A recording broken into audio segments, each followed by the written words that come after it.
तस्वीर भी सामने आई है। हिजबुल मुजाहिदीन के 5 आतंकियों को ढेर किया गया है, जिसमें हिजबुल मुजाहिदीन का खूंखार आतंकी फारूक नल्ली भी ढेर हुआ है। सुरक्षा बलों को बहुत बड़ी सफलता मिली है। जिस तरह से इन आतंकवादियों को ढेर किया गया है, इसे एक बड़ी सफलता के तौर पर देखा जा रहा है। बुरहान वानी ग्रुप का यह आखिरी जिंदा आतंकी था जिसे ढेर किया गया है।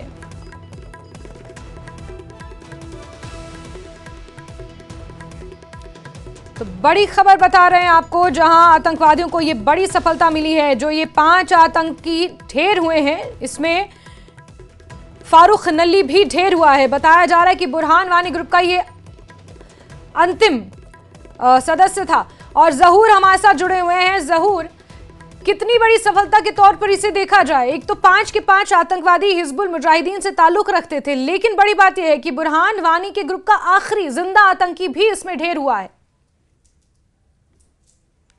बिल्कुल, ये एक बहुत बड़ी कामयाबी है सिक्योरिटी फोर्सेस के लिए और सुबह से ही हम खबर पे नजर बनाए रखे हुए हैं। और जैसा कि अभी हमें इतला मिली है कि ये जो 5 टेररिस्ट जिनको न्यूट्रलाइज किया गया यहाँ काडर कुलगाम इलाके में, जो आज दौरान शब यहाँ पे एनकाउंटर हुआ, और इसमें सबसे बड़ी सफलता जो है वो फारूक अहमद भट्ट उर्फ फारूक नली के बतौर हुई है, जो लॉन्गेस्ट सर्वाइविंग टेररिस्ट था और HM कैडर का बहुत बड़ा मिलिटेंट था। और हम आपको बताएं कि ये एक बहुत बड़ी सफलता है सिक्योरिटी फोर्सेस के लिए, बहुत बड़ी कामयाबी है। फारूक नली जो हैं वो तकरीबन 8-9 साल से काफ़ी एक्टिव था और कई जो इंसिडेंट्स हैं उनमें मुलव्वस बताया जा रहा था। और जैसा कि खुद भी बताया आपने कि बुरहान वानी ग्रुप का लॉन्गेस्ट और द ओनली सर्वाइविंग मिलिटेंट, और यही वजह है कि उसको जो है उसके पीछे सिक्योरिटी फोर्सेस जो है बहुत देर से लगी हुई थी। बिल्कुल बिल्कुल जहूर, कहीं ना कहीं लतीफ टाइगर, जिस तरह से लतीफ टाइगर का खात्मा हुआ था, उसके बाद से आखिरी आतंकी ये था। बुरहान ब्रिगेड का दक्षिण कश्मीर में जो कहीं ना कहीं अशांति फैलाने के लिए लंबे समय से काम कर रहा था, और अब इसे ढेर किया गया है।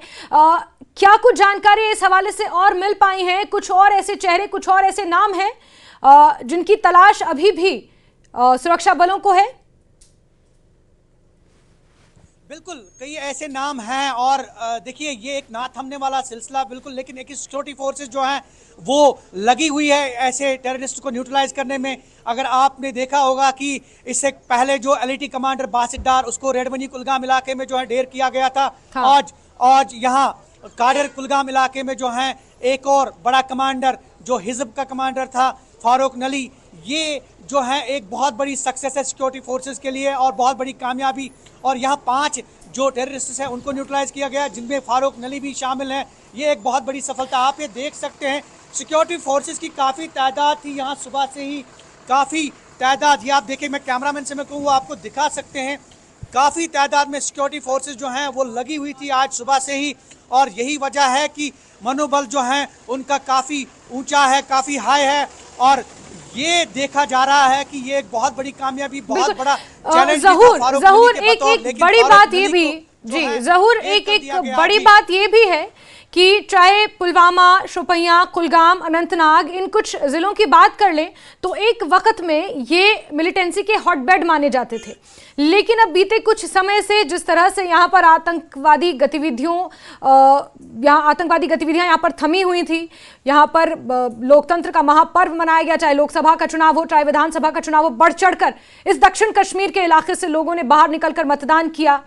अब जिस तरह से सफलता हासिल हुई है आतंकवादियों को ढेर करने में, कहीं ना कहीं ये माना जाए कि दक्षिण कश्मीर जो शांति पिछले कुछ सालों से यहां पर बरकरार थी, वो आगे आने वाले समय में भी यथावत रहेगी, वैसी ही रहेगी। क्योंकि 5 आतंकवादियों का, खूंखार आतंकवादियों का ढेर होना इस बात का कहीं ना कहीं सबूत है। बिल्कुल, ये एक बहुत बड़ी कामयाबी है, चूंकि सिक्योरिटी फोर्सेस को आए दिन इस तरह के चैलेंजेस का सामना करना पड़ता है। लेकिन आपने जो बताया कि क्या इससे शांति जो है वो बहाल होगी, बिल्कुल यकीनी तौर पे एक बहुत बड़ा दचका लगा है मिलिटेंसी कैडर को, टेररिज्म कैडर को।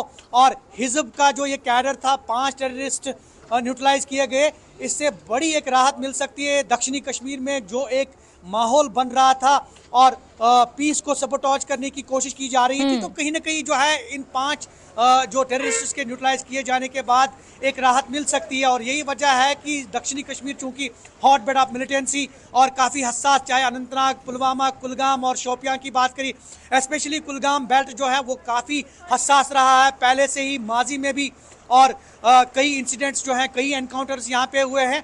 और यही वजह है कि एक ग्रिप कहीं ना कहीं मिली है सिक्योरिटी एजेंसीज को, दीगर एजेंसीज को, कि वो किस तरह से ये जो है इसका खात्मा करे, इस टेररिज्म का खात्मा करे। और आज एक बहुत बड़ी सफलता मिली है यहाँ सिक्योरिटी फोर्सेस को। ये 5 बिल्कुल जहूर, इसमें कोई दो राय नहीं है कि सुरक्षा बलों को बहुत बड़ी सफलता मिली है। जिस तरह से आतंकवाद के खिलाफ जीरो टॉलरेंस की पॉलिसी को अपनाया जा रहा है, और आज भी केंद्रीय गृह मंत्री अमित शाह की अध्यक्षता में एक बैठक होने वाली है शाम 5 बजे, जिसमें उपराज्यपाल मनोज सिन्हा भी मौजूद रहेंगे। और कहीं ना कहीं जहूर बड़ी बात यह भी है कि उपराज्यपाल खुद भी जब भी इस तरह से आतंकवादी घटनाएं होती हैं, कुछ मुठभेड़ होती है, तो कहीं ना कहीं वो खुद इस तरह के आदेश देते हैं कि किसी को भी बख्शा ना जाए। तो क्या इस सख्ती का भी असर देखने को मिल रहा है? क्योंकि अगर दक्षिण कश्मीर की खास तौर पर बात की जाए तो आतंकवाद के साथ दक्षिण कश्मीर का एक लंबे समय का नाता रहा है जो अब टूटता हुआ नजर आ रहा है।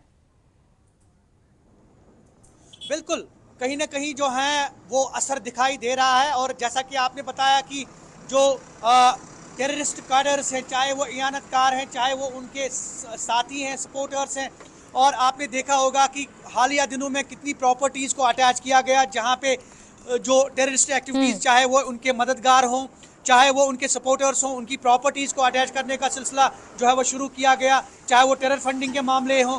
और मुख्तलिफ एजेंसीज जो हैं वो लगी हुई है कि किस तरह से इस टेररिज्म का खात्मा किया जाए। और यही वजह है कि एक राहत की सांस मिल रही है कहीं ना कहीं। और अगर हम दक्षिणी कश्मीर की बात करें तो दक्षिणी कश्मीर के जितनी भी अजला हैं, चाहे अनंतनाग, पुलवामा, कुलगाम, शोपियां, यहाँ पे प्रॉपर्टीज अटैच करने का या फिर टेररिस्ट ग्रुप्स को मतलब उनकी सपोर्ट करने के लिए जितने भी लोग हैं उनको कहीं ना कहीं जो है उनका शिकंजा कसा जा रहा है। और ये एक बहुत बड़ी बात है, जैसा कि आपने बताया कि आज गृह मंत्री और उपराज्यपाल जो हैं वो मीटिंग में हिस्सा ले रहे हैं, और कहीं ना कहीं सिक्योरिटी रिव्यू होगा और ये बातें भी सामने आएंगी। और यकीनी तौर पे कश्मीर में जो मौजूदा हालात हैं उनको स्टेबल करने के लिए और सिक्योरिटी रिव्यू करने के लिए एक बहुत बड़ी मीटिंग हो सकती है। लेकिन ये कहना यहाँ पे मुनासिब समझेंगे कि इस तरह साथ ही जहूर अगर बात की जाए तो यारीपोरा इलाके में भी फारूक नल्ली को जिस तरह से सुरक्षा बलों ने घेर लिया था, लेकिन वो सुरक्षा बलों को चकमा देकर फरार हुआ, और उसके बाद आज जिस तरह से उसे चंद मिनटों में ढेर किया गया है, ये अपने आप में एक और बड़ी सफलता है। सुरक्षा बल किस तरह से डटे हुए हैं आतंकवादियों का खात्मा करने के लिए, ये उसका एक उदाहरण है, एग्जाम्पल है।